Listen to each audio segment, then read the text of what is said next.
Alright मेरे प्यारे दोस्तों, मैं हूं हारिस सुल्तान। मुझे नहीं समझ आती कि क्यों पाकिस्तान में, मैं सिर्फ पाकिस्तान की बात करूंगा, ऑब्वियसली मुझे अफगान मीडिया या और मुस्लिम मुल्कों के मीडिया का तो नहीं पता, लेकिन पाकिस्तान के हवाले से भी अगर बात करें तो मैं कुछ लोगों से बात करता हूं, जब भी उनको ये बात बताने की कोशिश करता हूं कि देखो ये मुसलमान वहां पे क्या कर रहे हैं, यूके में ग्रूमिंग गैंग्स और ये जो सारे काम है, इसके बारे में जब उनको बताता हूं तो वो आगे से बहाने बनाने लग जाते हैं। वो आगे से कहते हैं गोरों में भी तो ये होता है, वो देखें कोई इंडियन भी तो ये कर रहा है, वो कई इंडियंस की दिखाने लग जाते हैं। ये इसकी मुझे इस मंतक की समझ नहीं आती। वो ये है कि अगर आप किसी को कहें कि यार तुम चोर हो, तो वो आगे से ये अपना ये सफाई ना दे के नहीं मैंने चोरी नहीं की, वो आगे से ये कहे तुम भी चोर हो। ये इस कौम का स्टैंडर्ड है। जिन मुल्कों ने इनको असाइलम दिया, ये उन मुल्कों में जाके कितना कत्ल करें। अभी फिनलैंड ने जो जिनसी जराइम है उनके ऊपर पहली दफा उन्होंने अभी एक स्टेटिस्टिक्स रिलीज किए हैं। ये फिनिश जबान में, इसलिए मैं आपको ट्रांसलेट कर देता हूं कि जब जिनसी जराइम की बात आती है तो जो परपेट्रेटर्स हैं, जो ये जराइम करते हैं, उनकी एथनिसिटी क्या है, सबसे ज्यादा सबसे टॉप पर कौन है? सीरियन। और इसका मुवाजना किससे हो रहा है? जो उनके नॉर्मल फिनिश लोग हैं, फिनलैंड के लोग हैं। यानी अगर आप एक फिनिश बंदा है और आप एक सीरियन है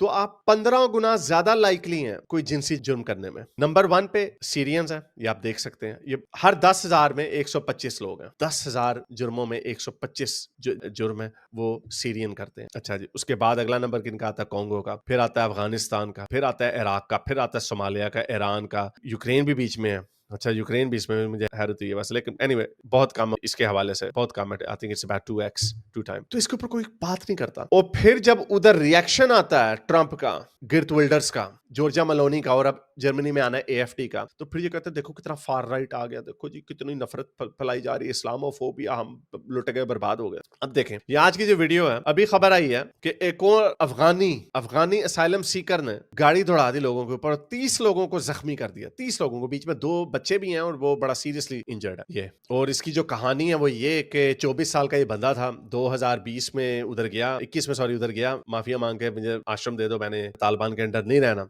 और वहां पे जाके खैर उसकी वो पेपर वर्क सही नहीं था, उन्होंने उसकी साइलम की एप्लीकेशन रिजेक्ट कर दी, लेकिन उसको डिपोर्ट नहीं किया। उन्होंने ये नहीं कहा, उन्होंने कहा अगर नहीं जाना चाहते तुम तालिबान के पास तो ठीक है, लेकिन हम तुम्हें अभी जर्मनी की सिटीजनशिप नहीं दे सकते। तो उसने क्या किया, उसने अपना गुस्सा निकाल दिया, उसने आम लोगों के ऊपर गाड़ी चढ़ा दी। अब उनके अंदर गुस्सा ना आए तो क्या ना हो। और ये कोई आइसोलेटेड इंसिडेंट नहीं है, ये इसी साल 22 जनवरी को एक और अफगानी ने एक 2 साल के बच्चे को छुरियां मारी, और फिर जब एक जर्मन बंदा उसको रोकने के लिए आया, उसने उसको भी छुरियां मार दी। 2 बंदे मर गए, एक बच्चा और एक बंदा मर गया 22 जनवरी को, यानी अब से तकरीबन महीना भी नहीं गुजरा। ठीक है, उससे पहले चले जाएं, 23 अगस्त को सीरियन असाइलम सीकर ने, जिसका नाम ईसा अल हुसैन, हुसैन का नहीं पता है, सिर्फ एच इनिशियल है, उसने सुलिंजन में हमला कर दिया। सुलिंजन उनका एक शहर है जर्मनी का, और वहां पे 3 लोग मरे और 8 लोग जख्मी हो गए। उससे पहले चले जाए 15 जून को 2024 को, एक और अफगानी ने एक प्राइवेट पार्टी में, यूईफा जो उनका कप उस वक्त चल रहा था, यूरो 2024 का, उसके अंदर उसने धावा बोल दिया और उसने एक बंदे को मार दिया और 4 लोगों को जख्मी कर दिया, अफगानी ने।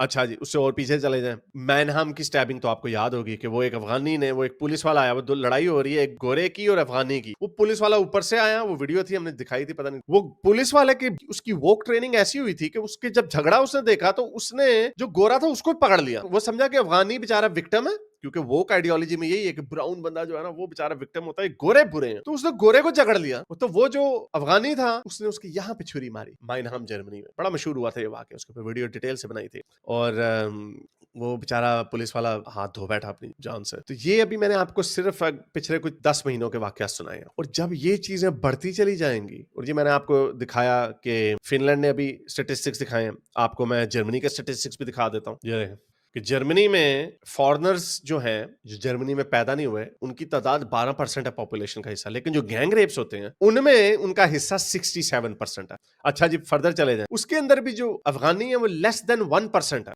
लेस देन 1%, लेकिन 15% जो पूरे गैंग रेप्स होते हैं जर्मनी में, उनमें अफगानियों का हाथ होता है, और उसके बाद अफ्रीकियों का, वो भी लेस देन 1% है। इस तरह के, अब आपको फिनलैंड के अभी स्टेटिस्टिक्स मैंने दिखाए, इस तरह के स्टेटिस्टिक्स आ रहे हैं, लेकिन ना पाकिस्तान में लिपस्टिक मोमिन इसके ऊपर बात करता, ना कोई इसके ऊपर। चलो पाकिस्तानी फेयर इनफ कि आप ये कह सकते हैं कि उनको इन खबरों का ना पता हो तो शायद इसलिए वो बात नहीं करते, लेकिन I think this is why it's the job of Pakistani influencer, जो लिबरल इन्फ्लुएंसर्स हैं, ये उनकी रिस्पांसिबिलिटी है कि दिखाएं कि यार ये इस वजह से बाहर वाले तुम्हें वीजे नहीं देते देते, ये हरकतें तुम्हारे लोग कर रहे हैं वहां पे जाके। लेकिन वो क्या देखते हैं, वो देखते हैं वो जी कोई वाकया हो जाता है, बल्कि नहीं भी होता, कोई स्टेटमेंट आ जाती है उधर से, कोई स्टेटमेंट आती है किसी पॉलिटिशियन की कि यार ये देखो ये लोगों ने, टॉमी रॉबिन्सन की फॉर एग्जांपल स्टेटमेंट आ जाती है, नाइजर फराज की स्टेटमेंट आ जाती है, तो कहते देखो कितना इस्लामोफोबिया है, और उनको ये नहीं पता चलता कि वो ये क्यों कह रहे हैं, इसलिए वो ये कह रहे हैं। और इधर अभी अपने ऑस्ट्रेलिया में, ये इसको अभी महीना भी नहीं हुआ, ये मुस्टंडे अफगानी रेफ्यूजी नेरीबॉर्न का एक स्विमिंग सेंटर था, वहां पे लाइफ गार्ड को पिटाई कर दी इन्होंने उनको शर्म ही नहीं आती। ये इन्होंने पिटाई की उनकी लाइफ गार्ड की। वो लाइफ गार्ड ने क्या कहा, लाइफ गार्ड ने ये कहा कि भाई यहाँ पे ये उल्टी कलाबाजियां ना मारो, और बच्चे भी हैं यहाँ पे, जख्मी हो सकते हैं, इंजरी हो सकती है। उन्होंने लाइफ गार्ड की पिटाई कर दी। अभी कल क्या हुआ जी, ये आपने देखा, ये अफगानी रेफ्यूजी 2020 में सिटीजनशिप उन्होंने इसको दी है, और यहूदी को क्या कह रहा, You know what? Oh shit. How are you, man? One day. Your time will come and you will die the most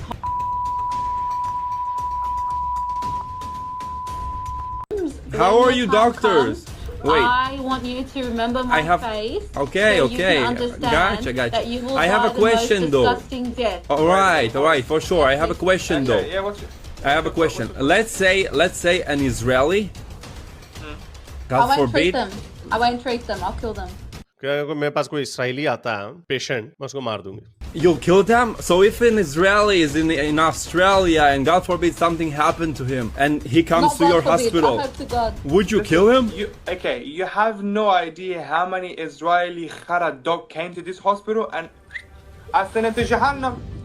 कह रहा है कि कितने मेरे पास इसराइली पेशेंट है, बकवास कर रहा था, क्योंकि जब से ये वायरल हुई है, अब माफिया मांग रहे हैं, अरे जोक था, सॉरी गलती से मिस्टेक हो गया, मुझे डिपोर्ट ना करना प्लीज। पता नहीं क्या होता। असल में प्रॉब्लम ये है कि यहाँ की जो हुकूमतें हैं वो बड़ी लेफ्ट की हैं, बड़ी इंसानियत पसंद बनती हैं, at the cost of these जानवर जो इस तरह के ख्यालात परपेचुएट करते हैं यहाँ पे आके, यानी इनके साथ इंसानियत नहीं दिखाई जा सकती। ये देखें इन्होंने लंदन का हाल क्या किया। मैं गोरा नहीं हूं, लेकिन मुझे फिर भी गोरों को देख के, गोरों पे मुझे तरस आता है कि ये क्या कर दिया उनके हाल, उनके मुल्क। ये देखो, ये इंग्लैंड, उनके मुल्क में ये देखो इधर ऊपर अल्लाह लगाया हुआ है, क्या जीसस का बैनर लग सकता है पाकिस्तान में कहीं पे? राम लिखा हुआ हो सकता है किसी खंबे के ऊपर? वो पूरा खंबा क्या पूरा मोहल्ला जला देंगे। इतना खूबसूरत लंदन हुआ करता था, बेड़े गर्क कर दिए।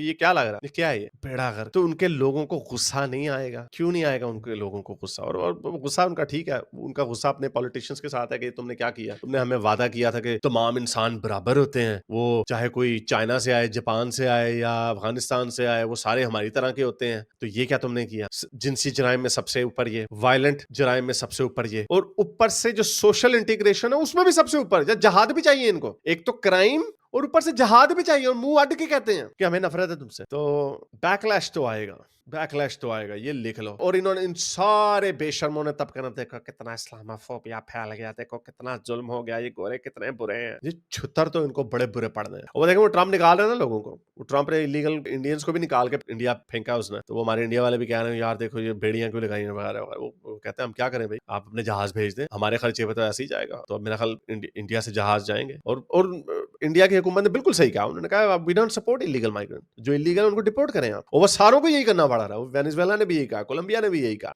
तो लेकिन ये जर्मनी, इंग्लैंड, ये डिपोर्ट ही नहीं करते। ये जिसने अभी अफगानी ने मारा है, वो उसकी असाइलम एप्लीकेशन कैंसिल हुई हुई थी, और लेकिन उन्होंने उसको रहने का वहां पे कह दिया कि आप रह लो वहां पे, उसको डिपोर्ट नहीं किया था उन्होंने। तो ये सख्ती तो आएगी, क्योंकि अब 10 दिनों में जर्मनी में इलेक्शन है। AFD पार्टी बड़ी राइट विंग की है, और उसको इलॉन मस्क भी सपोर्ट कर रहा है। मुझे नहीं पता वो कितनी वाकई फार राइट है, यानी कुछ एलिमेंट्स होंगे फार राइट के, लेकिन उनकी बातें सेंसिबल इसलिए लगती हैं क्योंकि जो मेन स्ट्रीम की पार्टी है वो कहती है नहीं कुछ ना, इनको माइग्रेंटों को कुछ ना कहो, नहीं इनको मुसलमानों को प्लीज कुछ ना कहो। वो आपके गले काट रहे हैं, आपकी बच्चियों के साथ जिनसी ज्यादतियां कर रहे हैं, और आप कह रहे हैं नहीं कुछ ना कहो इनको। तो गुस्सा तो आएगा, और गुस्सा जो है फिर पिटाई भी बड़ी होगी, और वो पिटाई होनी है, बस वो पॉपकॉर्न निकाल लो उस दिन के लिए। अगर आपको मेरी ये वीडियो अच्छी लगी तो मेरे चैनल के मेंबर बनिए, पेट्रन बनिए, या फिर आप मुझे बाय मी या कॉफी में भी सपोर्ट कर सकते हैं।